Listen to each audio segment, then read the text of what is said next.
Mon décret de 12 lignes a libéré 15 600 hommes. Mais ce chiffre, associé à une armée improvisée autour d'ex-détenus, défie toutes les prévisions de sécurité connues. Que signifie vraiment ce pari lorsqu'il est porté par Ibrahim Traoré et projeté comme une voie possible pour l'avenir du Burkina Faso? Et surtout, si deux nombres peuvent renverser une nation, que reste-t-il à découvrir? Ce récit n'a rien d'une simple réforme administrative. Il explore un pays qui joue son avenir sur une décision extrême, et il cherche à comprendre comment un système judiciaire renversé peut remodeler un État entier. La promesse est claire, offrir une analyse lucide de ce modèle où la réhabilitation devient une force stratégique, une grille de lecture qui aide à mesurer ce que gagne ou ce que risque une nation lorsqu'elle transforme ses exclus en défenseurs. Mais derrière cette transformation, l'enjeu dépasse largement les chiffres. Il engage la cohésion sociale, la sécurité quotidienne et la capacité d'un pays fragilisé à se réinventer. Et si les résultats observés dans le nord du pays n'étaient que le début d'un basculement plus profond, un détail passé inaperçu pourrait tout changer.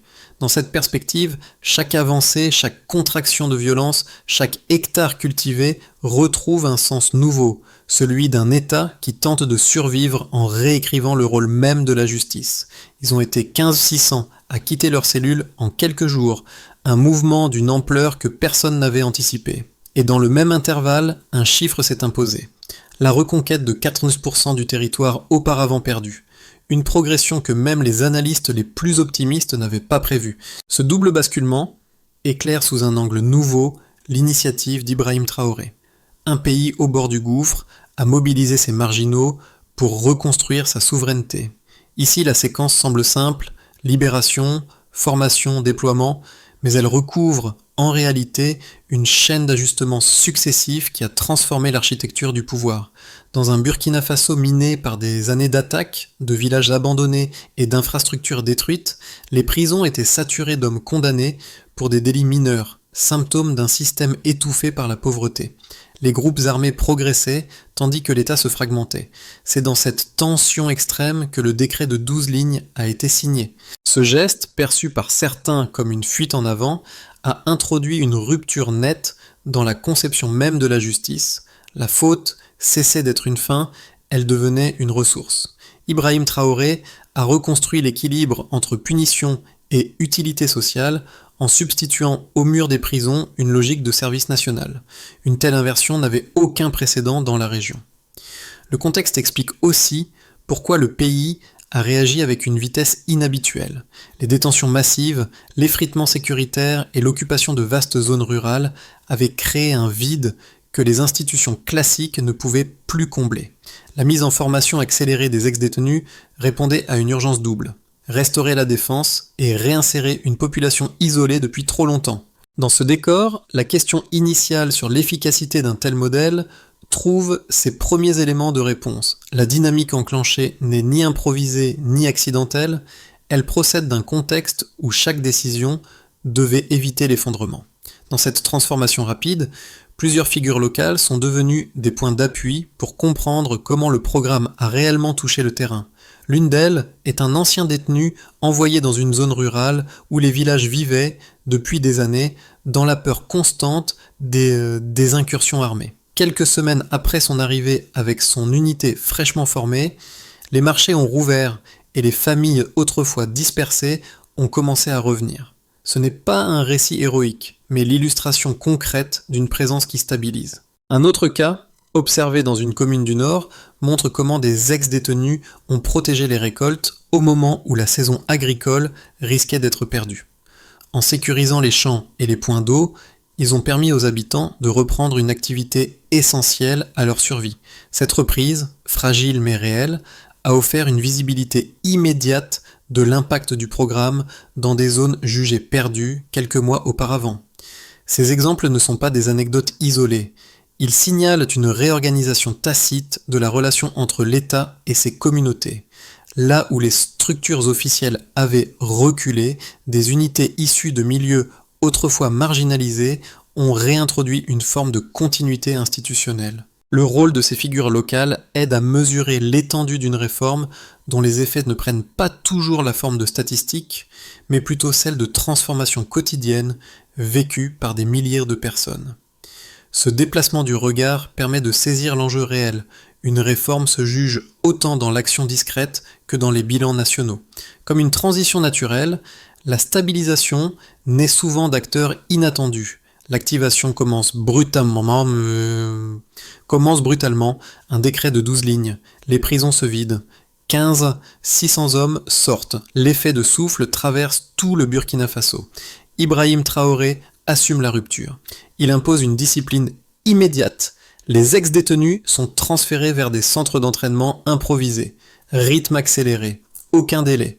Les unités se forment en quelques jours. Les instructeurs militaires reçoivent l'ordre de condenser des semaines de formation en un cycle intensif. Les nouveaux soldats apprennent à manier les armes, mais aussi à suivre des modules civiques, histoire, responsabilité, protection des villages. Dans certaines casernes, le changement est palpable. Les hommes qui hier encore portaient l'uniforme carcéral revêtent aujourd'hui un treillis. Le pays observe. Les critiques montent, les soutiens s'affirment, le pari devient national, puis vient le premier déploiement. Les unités sont envoyées sur des axes stratégiques où les attaques armées étaient constantes. Les premières opérations surprennent. Les embuscades diminuent de 27 à 17 en un trimestre. Des villages abandonnés rouvrent leurs marchés. Les ex-détenus sécurisent des champs menacés.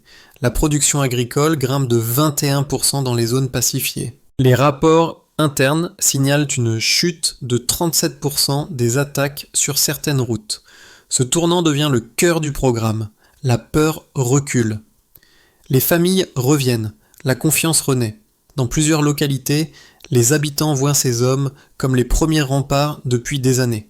Ibrahim Traoré insiste sur la cohésion. Il visite des casernes, vérifie les formations, impose une ligne de conduite stricte. La communication officielle révèle un objectif clair, transformer un risque en atout. Le discours reste mesuré, mais les chiffres commencent à convaincre même les sceptiques. Les prisons, allégées, ferment 4 établissements. Le budget pénitentiaire diminue, les ressources sont réallouées vers les infrastructures et les services essentiels. Les villages stabilisés deviennent des points d'appui. Des hectares de culture redeviennent exploitables. Des zones rouges rebasculent en zones contrôlées. Le pays entame un début de respiration, mais la tension demeure. Un système fondé sur la discipline doit tenir. Les observateurs internationaux surveillent. Ils scrutent les risques de mutinerie. Ils questionnent la militarisation de la justice. Ces inquiétudes restent présentes, mais les résultats imposent une réalité. La stratégie produit des effets tangibles. Dans cette séquence rapide, le pays vit une recomposition profonde. Les exclus deviennent force de sécurité, les villages renaissent, les chiffres s'alignent avec prudence mais constance. Et derrière chaque changement, une même question silencieuse revient. La dynamique peut-elle tenir ? L'évaluation du programme repose sur un socle de données resserré, mais révélateur. Pour Ibrahim Traoré, la légitimité ne naît ni du discours ni des intentions. Elle naît des effets observables sur le terrain. C'est pourquoi 3 indicateurs, sécurité, économie rurale et capacité institutionnelle, sont devenus les repères centraux permettant de mesurer la solidité du modèle. Premier indicateur, la baisse des attaques terroristes, soit une réduction de 37%. Ces 37% ne sont pas un simple pourcentage. Ils traduisent un changement matériel dans la vie des habitants des zones rurales. Autrement dit, cette chute reflète des zones sécurisées où les incursions quotidiennes s'effacent nettement. Sur l'axe Kayadori, autrefois saturé de menaces, les embuscades sont passées de 27 à 17 en un trimestre. Dans un pays où la mobilité était devenue un pari mortel, cette amélioration représente un retour minimal de liberté de circulation. Les communautés qui craignaient chaque déplacement vers les marchés voient enfin une marge de manœuvre revenir. Mais ce résultat révèle aussi quelque chose d'essentiel. Les unités composées d'anciens détenus ne se contentent pas de tenir des positions. Elles desserrent l'étau qui avait isolé des centaines de villages. En réintroduisant des couloirs de sécurité, elles reconstituent des liens économiques autrefois brisés. Cette dynamique explique pourquoi la sécurité sert de métrique structurante pour analyser la portée du programme. Deuxième indicateur. L'augmentation de 21% de la production agricole dans les zones pacifiées. Ce chiffre témoigne de la rapidité avec laquelle la confiance peut renaître lorsque les terres sont protégées. Autrement dit, la hausse agricole signale des cycles retrouvés après des années d'interruptions violentes. Les champs désertés deviennent exploitables. Les puits et les points d'eau, auparavant dangereux, redeviennent accessibles. Dans plusieurs localités, les récoltes reprennent une régularité essentielle à la survie des familles. Cette reprise n'est pas spectaculaire, mais elle redonne à l'économie locale un rythme vital qu'aucune assistance extérieure ne pouvait recréer seule. Troisième indicateur, le taux de récidive fixé à 0. Zéro récidive signifie qu'aucun des 15 600 ex-détenus n'a rebasculé dans l'illégalité depuis son intégration. Autrement dit, ce taux nul illustre une adhésion durable aux nouvelles responsabilités assignées. Au-delà de l'aspect sécuritaire, ce résultat redéfinit le rapport entre justice et responsabilité au Burkina Faso. Là où les critiques parlaient de bombes à retardement, les faits contredisent l'argument, au moins dans la phase observée. Cela permet aussi à l'État de réduire les coûts, 4 prisons fermées, des millions réaffectés. Les économies deviennent un effet collatéral d'un programme d'abord pensé pour la survie nationale. La combinaison de ces 3 mesures dessine une réalité. Le modèle ne repose pas sur une théorie, mais sur des gains concrets, mesurables et liés directement au choix opéré par Ibrahim Traoré. Reste une interrogation majeure. Cette dynamique peut-elle se maintenir lorsque l'urgence se dissipera et que la discipline devra se pérenniser ? Le débat autour de cette réforme s'articule autour de 2 lignes de force clairement opposées. D'un côté, ceux qui y voient une menace structurelle pour l'État estiment que militariser d'anciens détenus revient à installer une fragilité permanente au cœur du dispositif sécuritaire. Pour eux, un homme qui a connu l'incarcération, même pour des délits mineurs, porte intrinsèquement un risque de rupture future. Ils évoquent la possibilité de mutinerie, la difficulté à maintenir une discipline inflexible sur des milliers de profils hétérogènes et la crainte d'un glissement vers une forme de contrôle social excessif. Certains observateurs internationaux ajoutent que l'absence d'un processus judiciaire complet pourrait fragiliser, à long terme, la notion même de justice au sein du pays. En face, les partisans du programme développent un raisonnement tout aussi structuré. Selon eux, aucun système classique ne pouvait répondre à la situation d'effondrement que traversait le Burkina Faso. Ils rappellent que dans un contexte où les villages étaient vidés, les récoltes détruites, les routes impraticables et les prisons saturées, maintenir le statu quo équivalait à accepter la chute. Leur argument central repose sur l'idée de transformation. Un individu confronté à la destruction totale de son environnement est replacé devant une responsabilité concrète. Protéger sa propre communauté devient souvent plus discipliné qu'un soldat issu d'un parcours stable. Les données observées, 37% de baisse des attaques, 21% d'augmentation agricole, 0 récidive, constituent pour eux des preuves que la méthode fonctionne dans un contexte extrême. La réponse la plus solide à cette opposition n'est pas idéologique, elle est factuelle. Pour l'instant, les inquiétudes théoriques n'ont pas trouvé de traduction sur le terrain, tandis que les résultats mesurés témoignent d'un renversement réel dans des zones considérées comme perdues. Le débat reste ouvert, mais les données imposent un constat minimal. La critique doit compter avec une réalité qui évolue plus vite que les projections. Un basculement discret s'opère. Ce moment charnière apparaît non pas dans un discours officiel, mais dans une série d'observations recueillies dans plusieurs zones rurales. Là où l'on attendait une simple force auxiliaire, les unités composées d'ex-détenus ont commencé à jouer un rôle inattendu. Elles ne se contentent plus d'assurer la sécurité, elles structurent à nouveau la vie communautaire. Dans certains villages, les rapports internes évoquent des scènes inédites. Réouverture des marchés, retour progressif des familles, redémarrage de petites activités agricoles grâce à la protection permanente assurée par ces nouvelles unités. Cette recomposition sociale, pourtant fragile, marque un tournant. Elle révèle que la réforme initiée par Ibrahim Traoré n'agit pas seulement sur le terrain militaire, mais sur le tissu même d'un pays fragmenté. Un détail souvent ignoré renforce cette impression. L'encadrement civique, histoire, philosophie, responsabilité publique, intégré à la formation, a commencé à produire un effet de cohésion imperceptible au début, tangible aujourd'hui. Les soldats issus des prisons ne sont plus seulement des exécutants. Ils deviennent des relais d'ordre et de continuité là où l'État avait perdu pied. Ce midpoint, silencieux mais décisif, reconfigure les attentes. Le programme n'est plus jugé seulement à l'aune de la sécurité, mais à celui de la reconstruction sociale. Les effets du programme s'observent désormais à plusieurs niveaux, chacun révélant comment une décision radicale s'est diffusée dans le pays. Les dynamiques qui en résultent ne se ressemblent pas, mais elles témoignent toutes d'un même mouvement, la réorganisation d'un État qui tentait de reprendre pied. Ibrahim Traoré apparaît au centre de cette transformation non seulement comme initiateur, mais comme stabilisateur d'un équilibre nouveau. Au niveau national, la première conséquence a été une réaffirmation de l'autorité publique. La baisse de 37% des attaques dans certaines zones a modifié la carte des rapports de force. Les routes stratégiques redeviennent praticables, les flux internes reprennent et les institutions centrales peuvent à nouveau projeter leur action hors des capitales administratives. La fermeture de 4 prisons, conséquence directe de la réaffectation des détenus, a permis une réallocation budgétaire qui renforce l'efficacité des services essentiels. La réforme devient ainsi un levier pour reconfigurer les priorités nationales. Pour les acteurs économiques, en particulier ceux des zones rurales, les effets ont été immédiats. Les marchés ont rouvert, les commerçants ont retrouvé une marge d'action et les chaînes d'approvisionnement se sont stabilisées. L'augmentation de 21% de la production agricole constitue un point d'inflexion majeur.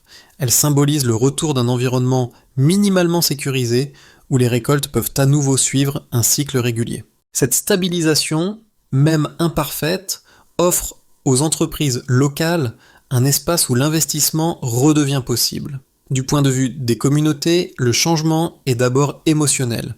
La peur quotidienne qui paralysait les villages commence à se dissiper. Les ex-détenus, devenus soldats, apportent une présence continue qui rassure les habitants, parfois plus que les forces régulières, car ils connaissent les lieux, les familles, les tensions. Les familles dispersées reviennent, les infrastructures minimes renaissent, et dans certaines localités, les récoltes retrouvent un rythme normal. La cohésion sociale, longtemps fracturée, retrouve des points d'ancrage tangibles. Au niveau régional, le programme d'Ibrahim Traoré attire l'attention des pays voisins. Le Mali et le Niger observent la méthode avec un mélange de prudence et d'intérêt. La reconquête de 92% du territoire burkinabé crée un précédent rare dans le Sahel, où les États peinent souvent à reprendre des zones perdues. Les résultats obtenus, bien que spécifiques au contexte burkinabé, soulèvent une question plus large. Cette combinaison de réhabilitation et de militarisation contrôlée pourrait-elle inspirer une doctrine régionale adaptée aux crises actuelles ? L'ensemble de ces retombées montre un pays qui, sans avoir résolu toutes ses fragilités, parvient à infléchir une trajectoire qui semblait irréversible. Et au centre, la question demeure. Cette dynamique peut-elle devenir durable ?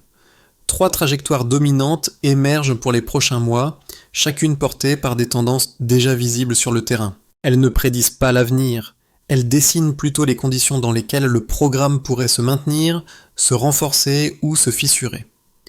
Dans un pays qui reconstruit son équilibre après une rupture profonde, ces scénarios sont autant d'outils d'analyse que de repères pour comprendre ce qui pourrait suivre.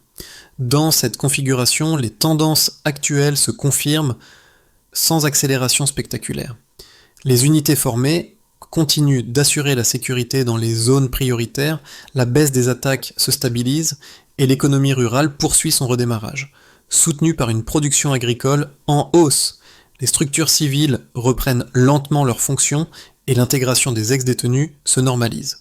Ce scénario repose sur un maintien de la discipline au sein des unités, une surveillance régulière et une cohésion minimale entre les acteurs institutionnels. C'est la trajectoire la plus probable, une consolidation prudente. Ici, les résultats enregistrés au Burkina Faso deviennent un catalyseur pour les pays voisins. Le Mali et le Niger pourraient chercher à s'inspirer de certaines méthodes, créant un arc de coopération sécuritaire inédit dans le Sahel. Les ex-détenus devenus soldats pourraient même être mobilisés comme formateurs pour de nouvelles unités régionales. La stabilisation de zones transfrontalières réduirait les incursions armées et favoriserait une circulation plus fluide des biens agricoles. L'impact économique serait plus marqué: hausse soutenue de la production, retour massif des marchés locaux, enclenchement d'un cycle vertueux de reconstruction. Dans cette hypothèse, la discipline se fissure au sein de certaines unités. Une mutinerie locale, une rupture d'autorité ou un incident isolé pourrait déclencher un effet domino. Le pays verrait alors réapparaître des zones de fragilité, les attaques se multiplieraient à nouveau et les gains agricoles seraient rapidement compromettants. Les critiques internationales se renforceraient, évoquant une militarisation incontrôlée de la justice et un risque d'effondrement institutionnel. Ce scénario n'est pas dominant, mais il demeure plausible si la cohésion n'est pas soigneusement entretenue. La clé ne réside pas dans la prédiction, mais dans la capacité d'identifier les conditions qui rendent chaque scénario plus ou moins probable. Lire ces trajectoires comme des équilibres à gérer et non comme des destins fixés permet de comprendre la complexité d'une réforme née d'une urgence nationale. Les répercussions de cette réforme ne se limitent pas aux cartes militaires ou au bilan agricole. Elles touchent directement 3 cercles de publics qui, chacun à leur manière, ressentent les secousses de ce changement. Cette dimension humaine permet de comprendre comment un modèle né dans l'urgence peut transformer non seulement un pays, mais aussi la manière dont nous percevons la justice, la sécurité et la responsabilité collective. Pour ceux qui observent la crise depuis des régions relativement épargnées ou depuis l'étranger, cette expérience soulève une interrogation morale. Jusqu'où un État peut-il aller pour survivre ? Ils voient dans cette initiative un miroir qui renvoie à leur propre système judiciaire, à la difficulté de réinsérer et à la tentation de solutions radicales en période de crise. Leur réaction oscille entre fascination et prudence. Les personnes qui n'ont jamais connu un conflit de près, mais qui en entendent parler quotidiennement, réagissent différemment. Elles y voient un laboratoire extrême, une méthode qui défie les normes occidentales de sécurité et de réhabilitation. Pour elles, l'enjeu est conceptuel. Ce modèle oblige à repenser les catégories traditionnelles, criminels, citoyens, soldats, et à questionner la frontière entre exclusion et utilité sociale. Dans des pays confrontés à la montée de la criminalité, à la saturation des prisons ou à la fragmentation sociale, cette approche devient un cas d'étude. Elle nourrit des débats locaux. Peut-on réhabiliter différemment ? Peut-on transformer un échec social en levier collectif ? Ces observateurs y cherchent des pistes, même s'ils savent que chaque contexte impose ses limites. Ces 3 angles montrent que l'expérience burkinabé ne se réduit pas à une décision radicale. Elle devient un prisme qui interroge chacun.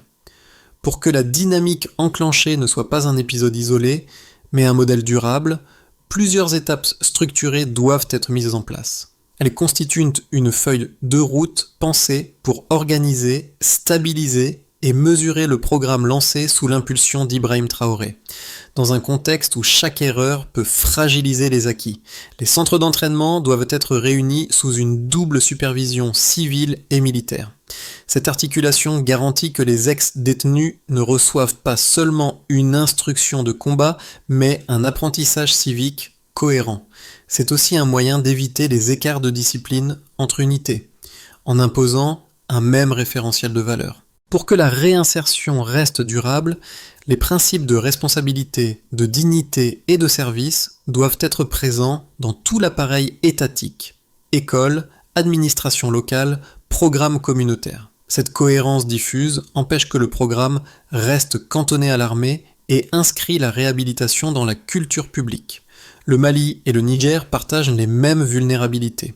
Une coordination plus étroite permettrait de stabiliser les frontières, de partager les méthodes d'encadrement et à terme d'ouvrir un corridor de sécurité autonome dans le Sahel.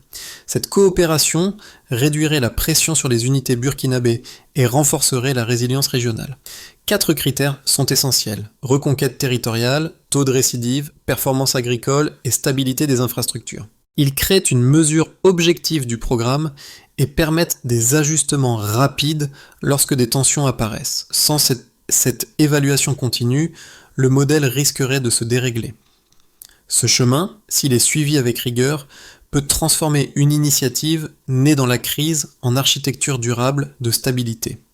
Dans les villages où tout semblait perdu, une scène observée au début du programme revient comme un fil conducteur, celle de ces anciens détenus, désormais soldats, rouvrant un marché abandonné et guidant les familles vers un espace redevenu vivable.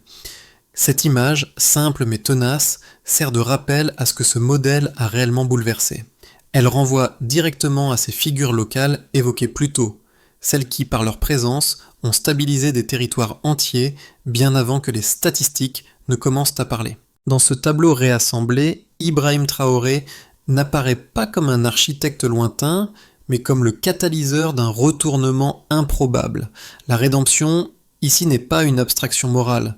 Elle se lit dans les trajets quotidiens, les récoltes protégées, les villages qui reprennent souffle. Là où le pays semblait sur le point de s'effondrer, un ensemble d'hommes longtemps exclus ont rendu possible une respiration nouvelle. Cette expérience rappelle une vérité souvent oubliée. Les transformations les plus profondes naissent parfois de ceux qu'on croyait incapables d'agir. Et une nation se relève toujours par ceux qu'elle n'attendait plus. L'expérience burkinabé montre qu'une société peut parfois trouver des réponses inédites là où ne subsistait que d'un seul sentiment, qui ne subsistait que des impasses. Elle révèle aussi qu'une communauté fragilisée peut se reconstruire en renversant ses propres certitudes, en regardant autrement ce qu'elle avait longtemps tenu à l'écart. Cette transformation ne concerne pas seulement un pays lointain, elle interroge notre rapport collectif à la justice, à la réhabilitation et à la responsabilité partagée. Ce récit invite à un geste simple mais décisif, revisiter la manière dont nous jugeons, dont nous excluons, dont nous réintégrons. Il encourage chacun à imaginer ce que deviendraient nos propres communautés si l'on décidait de transformer nos faiblesses en force, nos marges en ressources, nos erreurs en leviers de reconstruction. Alors, que pourrions-nous apprendre, nous aussi, d'un modèle qui choisit la rédemption comme outil de stabilité ? Et comment, à notre échelle, pouvons-nous contribuer à bâtir des environnements capables de donner une seconde chance ?